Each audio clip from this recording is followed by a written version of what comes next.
जय Hind. Basic electrical के इस वीडियो में आज हम रेजिस्टेंस के बारे में पढ़ेंगे कि कंडक्टर का रेजिस्टेंस क्या होता है। मैं आपको बता दूं कि जब किसी कंडक्टर में फ़्लो होता है तो सिर्फ इलेक्ट्रॉनों का फ़्लो नहीं हो रहा है, माने कंडक्टर के अंदर जो एटम्स है या आयन्स है, वो एटम्स और आयन क्या करता है, इलेक्ट्रॉन के फ्लो में विरोध उत्पन्न करता है। माने इलेक्ट्रॉन्स का उस कंडक्टर के एटम्स और आयन से कॉलिजन होता है। कॉलिजन हो रहा है मतलब जैसे मान लो कोई फक्का जगह है तो तू दौड़ल जा रहा हो तो फ्री ना दौड़ के चल जीबो।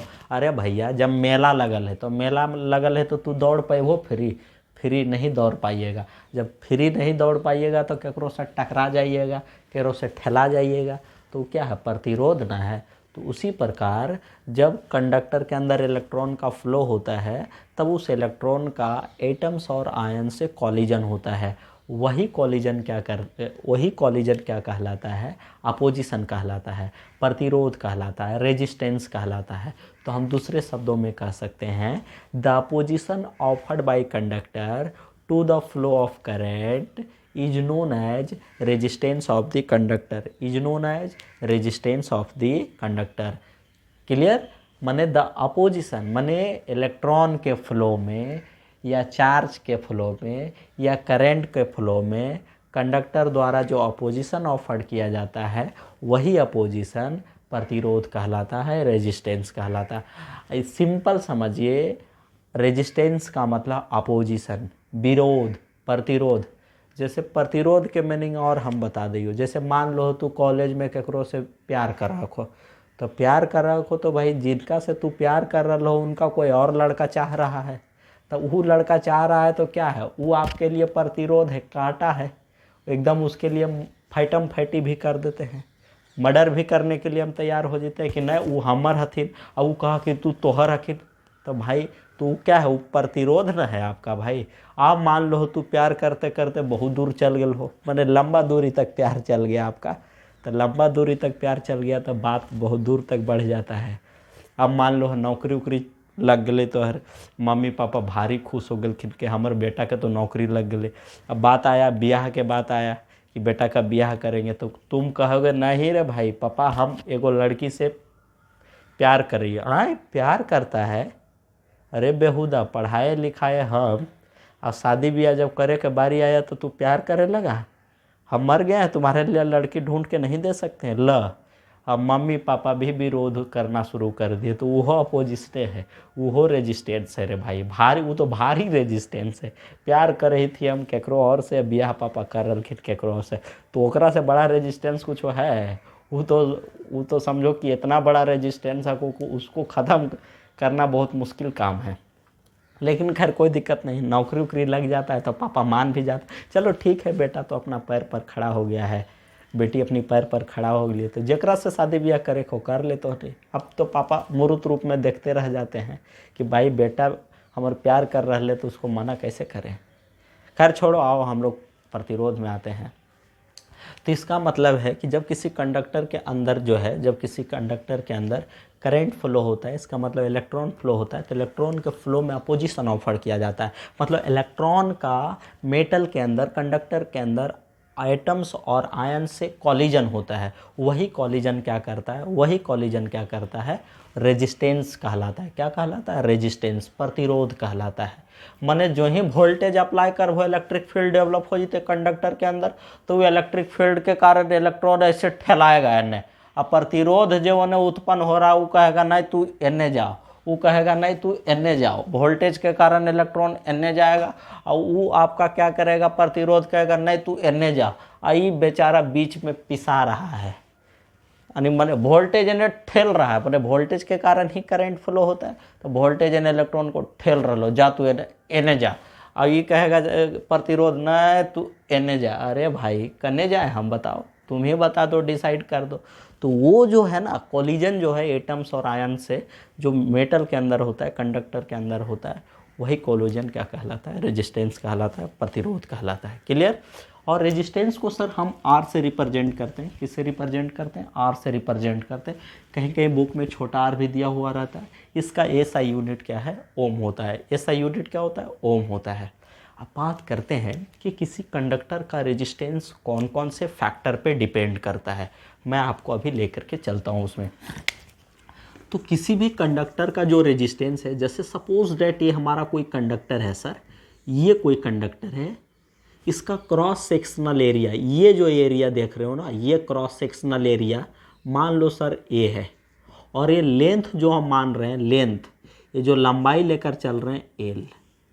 मान ले कोई कंडक्टर है जिसका cross sectional area sir, cross sectional area ये है, और इस कंडक्टर की लंबाई जो है वो एल है। क्रॉस सेक्शनल एरिया मतलब ये जो एरिया, जैसे कंडक्टर है ना, तो ये जो एरिया देख रहे हो ना, ये एरिया, ये क्रॉस सेक्शनल एरिया कहलाता है। तो यही एरिया आपका ये है, और इस कंडक्टर की लंबाई भैया आपका एल है।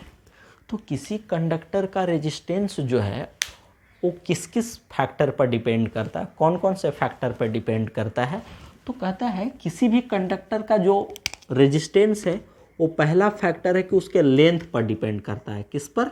लेंथ पर। किसी भी कंडक्टर का रेजिस्टेंस उसके लेंथ पर डिपेंड करता है, और उसका रेजिस्टेंस उस कंडक्टर के लेंथ के डायरेक्टली प्रोपोर्शनल होता है। माने किसी कंडक्टर का जो रेजिस्टेंस आर है वो कंडक्टर के लेंथ के डायरेक्टली प्रोपोर्शनल होता है, माने R directly proportional to L. और दूसरा क्या है भैया? दूसरा कहता है किसी कंडक्टर का जो रेजिस्टेंस है वो उसके क्रॉस सेक्शन एरिया पर डिपेंड करता है। किस पर डिपेंड करता है? क्रॉस सेक्शन पर डिपेंड करता है। क्रॉस मानी कंडक्टर का रेजिस्टेंस जो है उसके क्रॉस सेक्शनल एरिया के इन्वर्सली प्रोपोर्शनल होता है। क्रॉस सेक्शनल एरिया के इन्वर्सली प्रोपोर्शनल होता है। किसी भी कंडक्टर का रेजिस्टेंस उस कंडक्टर के क्रॉस सेक्शनल एरिया के इन्वर्सली प्रोपोर्शनल होता है। माने पहला फैक्टर कौन है? लेंथ, और लेंथ के डायरेक्टली प्रोपोर्शनल हो गया। दूसरा फैक्टर कौन है? क्रॉस सेक्शनल एरिया, यानी क्रॉस सेक्शनल एरिया के इन्वर्सली प्रोपोर्शनल होता है। माने कंडक्टर के ई वाला जितना मोटा रहतो अपोजिशन उतना कम रहतो, अपोजिशन उतना कम रहेगा। अरे भाई गांधी मैदान में मान लो, पटना गांधी मैदान में बहुत दूर दूर में आदमी फैला हुआ है, तो बहुत आसानी से ना दौड़ जाएंगे। और बहुत नज़दीक नज़दीक रहेगा, बैठल रहेगा, एकदम ऐसे करके चुकू मुकू बैठल रहेगा, तो ओकरा में दौड़ पाइएगा? एकदम नज़दीक नज़दीक आदमी रहेगा तो अपोजिशन वहाँ ज़्यादा न रहेगा, और जब बहुत फैलल रहते तो ओकरा में आसानी से दौड़ पाइबे। इसीलिए कहता है किसी कंडक्टर का क्रॉस सेक्शनल एरिया जितना ज़्यादा होगा रेजिस्टेंस उतना कम होगा। क्रॉस सेक्शनल एरिया जितना कम होगा, कंडक्टर जितना पतला होगा, रेजिस्टेंस उतना ज़्यादा होगा। क्लियर? तो तीसरा फैक्टर हमारा क्या है? तीसरा फैक्टर हमारा डिपेंड करता है types of material. Types of material माने ये क्या है सर? टाइप्स ऑफ मटेरियल क्या है? माने टाइप्स ऑफ मटेरियल माने अलग अलग मटेरियल के लिए रेजिस्टेंस अलग अलग होता है, सबके लिए रेजिस्टेंस सेम नहीं होता है। जैसे कॉपर वायर है तो कॉपर वायर के लिए अलग होगा, एल्युमिनियम वायर है तो एल्युमिनियम के लिए अलग होगा, आपका मान लो आयरन का वायर है, स्टील का बना हुआ है, तो सबके लिए अलग अलग होगा। माने आपका क्या है, किसी भी कंडक्टर का जो रेजिस्टेंस है वो मटेरियल पर डिपेंड करता है। माने किस मटेरियल से कंडक्टर बना हुआ है उस पर डिपेंड करता है। क्लियर? तो चौथा आपका क्या है सर? चौथा आपका है टेम्परेचर।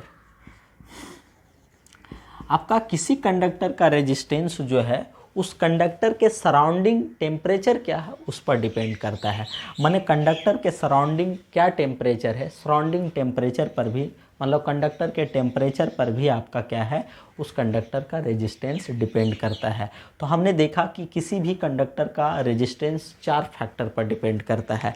पहला क्या है सर? लेंथ है, दूसरा क्रॉस सेक्शन है, तीसरा टाइप्स ऑफ मटेरियल है, चौथा आपका क्या है? टेम्परेचर है। चौथा क्या है? टेम्परेचर।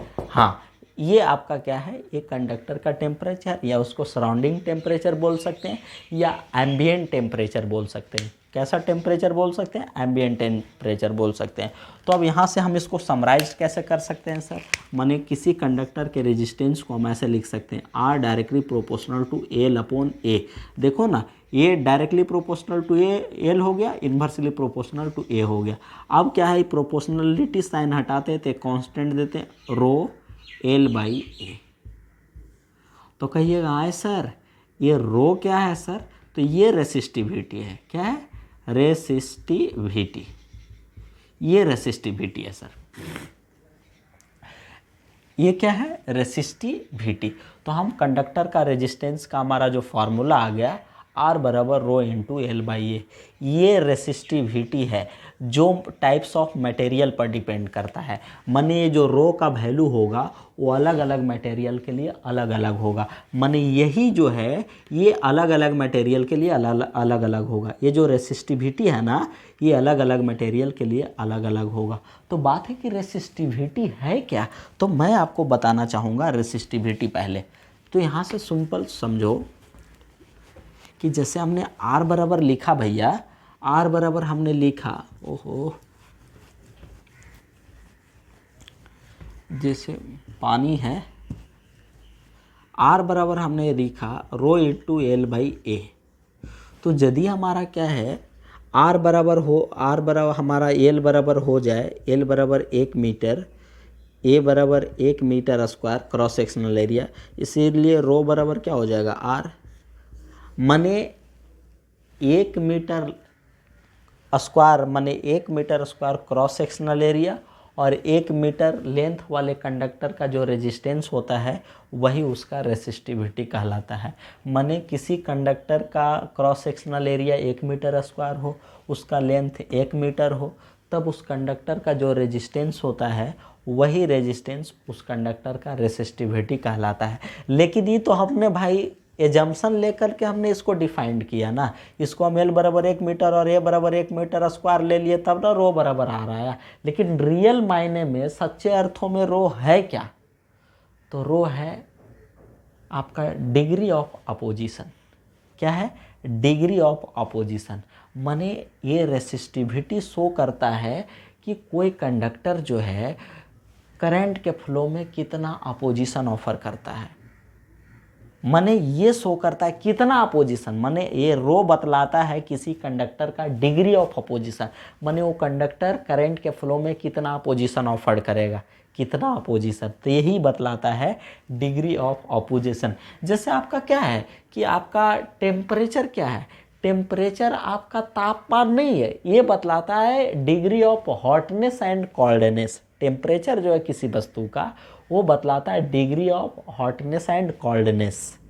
मानो कोई वस्तु कितना गर्म है या कितना ठंडा है, ये टेम्परेचर से पता चलता है। तो उसी प्रकार रेसिस्टिविटी से पता चलता है डिग्री ऑफ अपोजिशन। माने कोई कंडक्टर कितना अपोजिशन करता है, कितना ज़्यादा अपोजिशन करता है, कितना कम अपोजिशन करता है। माने जिस कंडक्टर की रेसिस्टिविटी ज़्यादा होगी वो कंडक्टर ज़्यादा अपोजिशन ऑफर करेगा, जिस कंडक्टर की आपका रेसिस्टिविटी कम होगी वो कंडक्टर कम अपोजिशन ऑफर करेगा। तो ये क्या बतलाता है, डिग्री ऑफ अपोजिशन। माने कोई कंडक्टर कितना ज़्यादा अपोजिशन करता है करंट फ्लो में, कितना कम अपोजिशन करता है करंट फ्लो में, तो कौन बतलाता है, रो बतलाता है। कौन बतलाता है, रो बतलाता है। क्लियर। तो आपका resistivity of any material shows it's degree of opposition. माने कोई मटेरियल करंट फ्लो में कितना ज़्यादा अपोजिशन ऑफर करता है, कितना कम अपोजिशन ऑफर करता है, वो किससे पता चलता है, रेसिस्टिविटी से पता चलता है। रो हमारा रेसिस्टिविटी है, समझ रहे हैं। और इसको आपने डिफाइंड कैसे किया, यदि एल बराबर 1 मीटर, ए बराबर 1 मीटर स्क्वायर हो तो आपका रो आर के बराबर होता है। माने जब किसी कंडक्टर का cross sectional area 1 metre square हो और उसका लेंथ 1 मीटर हो, तब उसका जो रेजिस्टेंस होता है वही उसका रेसिस्टिविटी कहलाता है। माने 1 metre square cross sectional area और 1 मीटर लेंथ वाले कंडक्टर का जो रेजिस्टेंस है वही उसका रेसिस्टिविटी कहलाता है। लेकिन it's physical meaning is the degree of opposition offered by the conductor to the flow of current. It means if rho is high, it means conductor offered high resistance.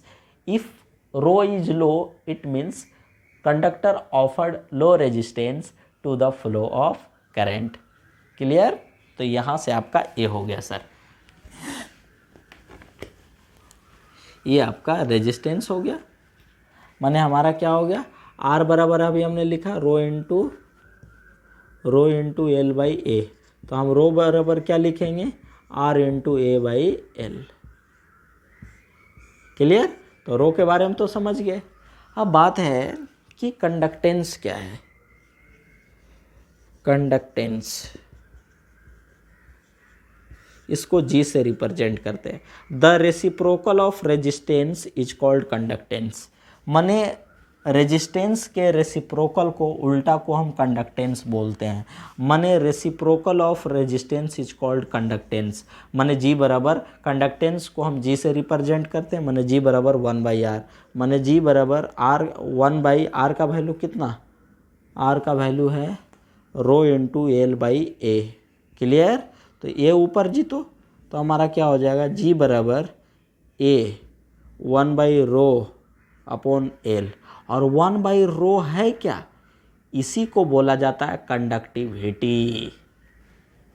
इसको क्या बोलते हैं, कंडक्टिविटी। माने जी बराबर यानी इसको 1/ρ को हम कंडक्टिविटी बोलते हैं, इसको सिग्मा बोलते हैं। क्या बोलते हैं, सिग्मा। 1/ρ को हम सिग्मा बोलते हैं, इसको कंडक्टिविटी बोलते हैं। कंडक्टिविटी माने आपका क्या हो जाएगा, जी बराबर हो जाएगा सिग्मा इंटू A/L। क्लियर। माने हम फिर से यहाँ से लिख दें कि जी बराबर हमारा क्या हो जाएगा, सिग्मा 1/ρ को सिग्मा इंटू A/L। तो सिग्मा हमारा क्या, कंडक्टिविटी है। कंडक्टिविटी क्या होता है, reciprocal of resistivity. Reciprocal of resistivity is called conductivity. तो देखो तो 1/ρ को हम क्या बोलते हैं, सिग्मा बोल सकते हैं। तो हमारा जी बराबर क्या हो जाएगा, सिग्मा इंटू A/L। क्लियर। तो हमारा क्या है सर, ये आपका कंडक्टेंस बराबर क्या हो जाएगा, sigma into A/L, where sigma is the conductivity of conductor.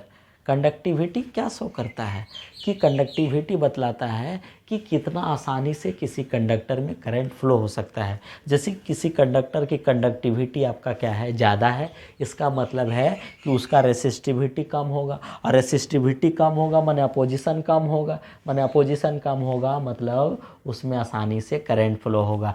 किसी कंडक्टर का कंडक्टिविटी बतलाता है कि उस कंडक्टर में कितना आसानी से करंट फ्लो होगा। तो कंडक्टिविटी ज़्यादा कब होगा, कंडक्टिविटी ज़्यादा कब होगा, जब उसका रेसिस्टिविटी कम होगा। रेसिस्टिविटी कम है इसका मतलब उसका रेजिस्टेंस कम होगा। रेजिस्टेंस कम है माने जी क्या होगा, ज़्यादा, माने कंडक्टेंस ज़्यादा होगा, माने वो कंडक्टर में काफ़ी आसानी से करंट फ्लो होगा, अपोजिशन कम ऑफर होगा। क्लियर। तो ये आपका सर रेजिस्टेंस है। हमने देखा कि रेजिस्टेंस जो है किसी कंडक्टर का उसके लेंथ पर डिपेंड करता है, उसके लेंथ के डायरेक्टली प्रोपोर्शनल होता है, उसके क्रॉस सेक्शनल एरिया पर डिपेंड करता है, उसके क्रॉस सेक्शनल एरिया के इन्वर्सली प्रोपोर्शनल होता है। साथ ही साथ कंडक्टर के मटेरियल पर डिपेंड करता है, माने कंडक्टर किस मटेरियल से बना हुआ है। चौथा हमने देखा टेम्परेचर पर भी डिपेंड करता है। क्लियर। तो हमने उसका फॉर्मूला भी निकाल लिया, R बराबर रो इंटू L/A, जहाँ रो आपका रेसिस्टिविटी है। रो क्या है, रेसिस्टिविटी है सर। और रेसिस्टिविटी क्या बतलाता है, डिग्री ऑफ अपोजिशन, माने कोई कंडक्टर कितना ज़्यादा अपोजिशन ऑफर कर रहा है, कितना कम अपोजिशन ऑफर कर रहा है, कौन बतलाता है, रेसिस्टिविटी। हमने इसको डिफाइंड किया कि यदि हमारा L बराबर 1 मीटर, L बराबर हमारा क्या हो जाए, 1 मीटर हो जाए, और A बराबर हमारा 1 मीटर स्क्वायर हो जाए, माने 1 मीटर स्क्वायर, तो R रो के बराबर हो जाएगा ना। माने 1 मीटर लेंथ और 1 metre square cross sectional area वाले कंडक्टर का जो रेजिस्टेंस होगा वही उसका रेसिस्टिविटी कहलाएगा। तो हमने इसे डिफाइन कर दिया था। फिर आया कंडक्टेंस। तो कंडक्टेंस क्या है, ये रेजिस्टेंस का रेसिप्रोकल है, रेजिस्टेंस का उल्टा है। माने कंडक्टेंस ज़्यादा, इसका मतलब रेजिस्टेंस कम होगा, माने आपका क्या हो जाएगा, अपोजिशन कम होगा। अपोजिशन कम होगा तो करंट काफ़ी आसानी से फ्लो होगा। क्लियर। तो अब थोड़ा सा हम यूनिट में आते हैं कि सबका यूनिट क्या होगा सर, देख लो। हम यूनिट इसलिए बाद में बतला रहे हैं ताकि यूनिट, R बराबर हमने लिखा रो इंटू L/A, इसको हम ओम बोलते हैं। क्या बोलते हैं, ओम, ओम बोलते हैं सर, समझ रहे हो, इसको ओम बोलते हैं। अब देखो तो इसीलिए हमारा क्या है, इसका ओम, ओम है यूनिट, और ये SI यूनिट है। क्या है, तो रो बराबर क्या हो जाएगा, रो बराबर हो जाएगा R इंटू A/L। इसका यूनिट तो ओम होता है, इसका मीटर स्क्वायर हो जाएगा सर, इसका मीटर मीटर कैंसिल हो जाएगा, रो बराबर क्या हो जाएगा, ओम मीटर। माने क्या हो जाएगा, ओम मीटर। माने रेसिस्टिविटी का यूनिट क्या हो जाएगा, रेसिस्टिविटी का हमारा यूनिट क्या हो जाएगा, ओम मीटर। याद रखिएगा, रेसिस्टिविटी का यूनिट ओम मीटर, रेजिस्टेंस का यूनिट आपका ओम हो जाएगा। अब देखो सर, अब हमने कंडक्टेंस लिखा। कंडक्टेंस जी बराबर क्या होता है, 1/r। क्या, हाँ, तो इसको जी बराबर क्या लिखोगे, 1/ओम। यूनिट यदि लिखेंगे, यूनिट ऑफ जी बराबर क्या, 1/ओम। इसको क्या बोलेंगे, महो। इसको क्या बोलोगे, महो। इसको महो बोला जाता है, महो। उल्टा कर दिए, मने ओम के उल्टा महो हो गया, महो। ये इसको सीमेन भी बोलते हैं, SIEMEN, सीमेन। माने कंडक्टेंस का यूनिट क्या हो गया, महो या सीमेन हो गया। क्या हो गया सर, सीमेन हो गया। अब देखो तो आपका इसका सिग्मा बराबर क्या होता है, 1/ρ। 1/ρ हो गया। तो 1/ρ माने unit of sigma. Unit of sigma माने इसको कंडक्टिविटी बोलते हैं, कंडक्टिविटी माने इसका क्या होता है, 1/ρ का यूनिट कितना हो जाता है, ओम मीटर। तो हमारा क्या हो जाएगा, इसका 1/ओम को हम क्या बोलते हैं, महो।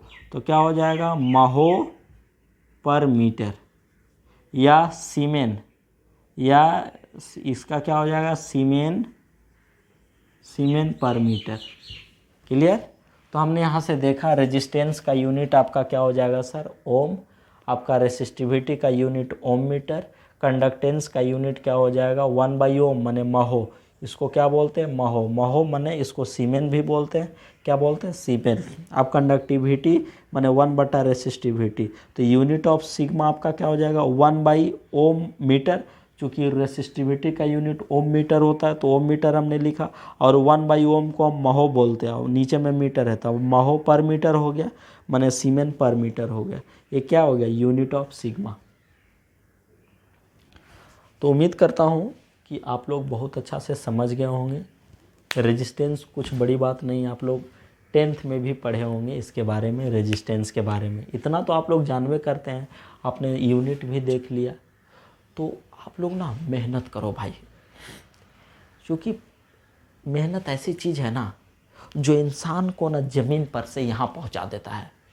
और सबका ख्वाहिश होना चाहिए कि हम गरीब परिवार में जन्म जरूर लिए हैं, लेकिन गरीब नहीं मरेंगे। अरे गरीब परिवार में जन्म लेना कोई गुनाह नहीं है। हमको तो खुश होना चाहिए कि हमने गरीब में जन्म लिया, और गरीब में जन्म लिया तो हमको संघर्ष करने का हमारे पास मौका है। हम संघर्ष करके, मेहनत करके, आपको काफ़ी कठिन परिश्रम करके हम यहाँ पर पहुँचेंगे। लेकिन जो सोना के चम्मच लेके पैदा लिया है, एंड्रॉयड मोबाइल लेकर पैदा लिया है, टीवी देखते हुए पैदा लिया है, उसको बेहुदा को क्या पता है कि मेहनत क्या होता है, संघर्ष क्या होता है। ओकर बाबूजी तो सीधे यहाँ पर बैठा देगा, लेकिन उसको बेसिक नॉलेज नहीं रहेगा, वो सीधे यहाँ पर बैठल है, और नीचे वाला नॉलेज नहीं रहेगा, बेसिक नॉलेज नहीं रहेगा, तो बेहुदा कुछ कर पाएगा। बेसिक के कमजोर है तो आगे कुछ ही कर पाएगा। लेकिन जो ज़मीन से उठ करके यहाँ पहुँचता है उसका तो बेसिको मजबूत है, और ऊपर वाला भी मजबूत है। मोदी जी को देखिए, तो ये गरीब परिवार का बेटा आज देश का राजा बन गया, प्रधानमंत्री बन गया, तो उनका बेसिक भी मजबूत है, आगे वाला भी मजबूत है, क्योंकि वो संघर्ष करते हुए आगे बढ़े हैं, छोटा छोटा चीज़ों को झेलते हुए आगे आए हैं, और आज देश का प्रधानमंत्री है। तो इसलिए गरीब परिवार में जन्म लेना कोई बड़ी बात नहीं है, कोई गुनाह नहीं है। हमको संघर्ष करने का मौका मिलेगा, मेहनत करने का मौका मिलेगा, हमको तो खुश होना चाहिए। लेकिन हाँ, गरीब ये मर जाएंगे, ये तो बहुत बड़ा दिक्कत है रे भाई। गरीब काहे मरेंगे, हम मेहनत करके हमू बनेंगे। IAS IPS बन जाओगे ना भाई, इंजीनियर बन जाओ, काहे को तू गरीब रहेगा। तो बहुत लड़का आएगा ना, आए सर हम बहुत गरीब। अरे बेहुदा, गरीब तू कैसे है, तू मेहनत करो ना उस गरीबी को दूर करने के लिए। प्रकृति में प्रकृति का नियम पता है क्या है, प्रकृति में जो जितना मेहनत करता है उसको उतना ही मिलता है। तुम कम मेहनत करोगे तो कम मिलेगा, जो ज़्यादा मेहनत करेगा उसको ज़्यादा मिलेगा। प्रकृति कभी किसी के साथ भेदभाव नहीं करता है, जो जितना मेहनत करता है उसको उतना मिलता है। इसलिए आप भी मेहनत कीजिए, आपको भी उतना मिलेगा। तो बहुत को दिन भर सब ऐसे दिन भर चिल्लाते रहेगा, अरे हम बहुत गरीब हैं, अब ये है, हमारे पिताजी बहुत गरीब है। अरे भाई गरीब है, हमारे बाबूजी का अंबानी थे कि हम लोग बाबूजी गरीबे थे? हम मेहनत किए तो आज आप लोग को यहाँ पर बोल रहे हैं बोर्ड टांग करके। थोड़ा सा मेहनत किए तो हम थोड़ा सा यहाँ पर पहुँच गए। आप भी मेहनत करोगे तो हमसे यहाँ चले जाओगे। तो मेहनत कीजिए, आप मेहनत कीजिएगा तभी कुछ होगा, ऐसे नहीं होगा। सिर्फ गरीबी का ढोंग रचने से आपकी गरीबी दूर नहीं होगी। गरीबी चिल्लाने से सिर्फ गरीबी नहीं मिटेगी, गरीबी को दूर करता है। और हम सबको कमिटमेंट होना चाहिए कि हम गरीबी दूर करेंगे, अपनी घर की माली स्थिति को सुदृढ़ करेंगे, अपना छोटा भाई अपनी छोटी बहन को पढ़ाएंगे, अपनी छोटी बहन को पढ़ाते हुए उसको अच्छा घर उसका ब्याह करेंगे, अपना छोटा भाई को पढ़ाएंगे, उसको भी अपने लेवल में बनाएंगे। ऐसा सोच होनी चाहिए। हमको पिताजी को साथ देना चाहिए, पिताजी का नाम रोशन करना चाहिए। माँ हमारी हाउस वाइफ है, घर में सब दिन बेचारी वो किचन से आज तक बाहर नहीं निकली है, लेकिन माँ को भी हम बाहरी दुनिया दिखाएंगे। माँ को प्लेन पर चढ़ाएंगे, पिताजी को प्लेन पर चढ़ाएंगे, उनको पूरा इंडिया का टूर करवाएंगे। ये सब सपना देखना चाहिए। तो लड़का सब सपना देखेगा, नहीं आप प्यार करेंगे, पटना के पार्क में जा कर के बैठ करके गप मारेंगे। अरे बेहुदा, पढ़ो आप। ये सब सपना कब देखो कि हम प्यार करेंगे, जाकर पटना के पार्क में घूमेंगे। ख्वाब देखो वहाँ तक पहुँचने की। आप कभी भी गलत इन्वायरमेंट में नहीं पड़ना, अदरवाइज ना पानी भी एक गिलास नहीं मिलेगी। ये दुनिया इतनी मतलबी होने जा रही है। इस दुनिया में उसी की पूछ होगी जिसका अपना कुछ वजूद होगा, अदरवाइज दूसरे की पूछ नहीं होगी। उम्मीद करता हूँ आप लोग मेरी बात को फॉलो करेंगे और मेहनत करेंगे। जय हिंद, जय भारत।